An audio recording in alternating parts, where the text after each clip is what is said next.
Scoring topics का करें बार बार revision. Exam के लिए रिवीजन करने का सबसे बेस्ट तरीका आइए जानें। संचरित दृष्टिकोण और समय प्रबंधन। अच्छी तैयारी का मतलब कड़ी मेहनत और समझदारी से पढ़ाई करना है।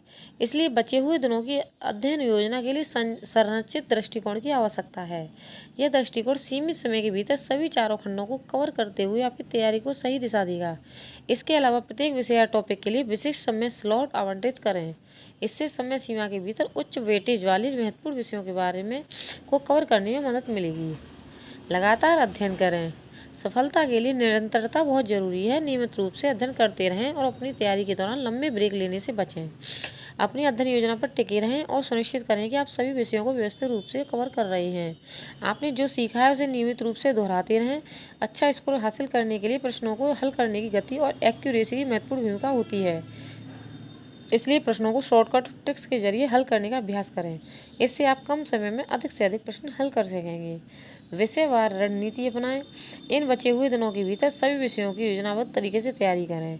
गणित की तैयारी की रोजाना 1 से 2 घंटे दें। रीजनिंग के प्रश्नों को समझने के लिए 1 घंटा, अंग्रेजी को 2 घंटे, जिसमें 1 घंटा व्याकरण और 1 घंटा शब्दावली की तैयारी को दें।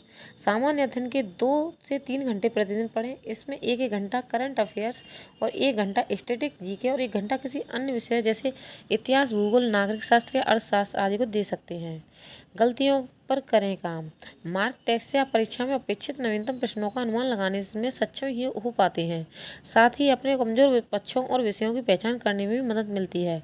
मॉक टेस्ट में हुई गलतियों पर रोजाना काम करें ताकि परीक्षा के दिन वही गलतियां दोहराने से बच सकें। पिछले वर्ष के प्रश्न पत्रों को हल करके आप यह जान पाएंगे किस विषय की तैयारी में अभी मेहनत करने की ज़रूरत है। साथ ही इससे परीक्षा में पूछे जाने वाले प्रश्नों की कठिनाई के स्तर को का अनुभव हो और अपनी गति में सुधार करने में मदद मिल सकती है।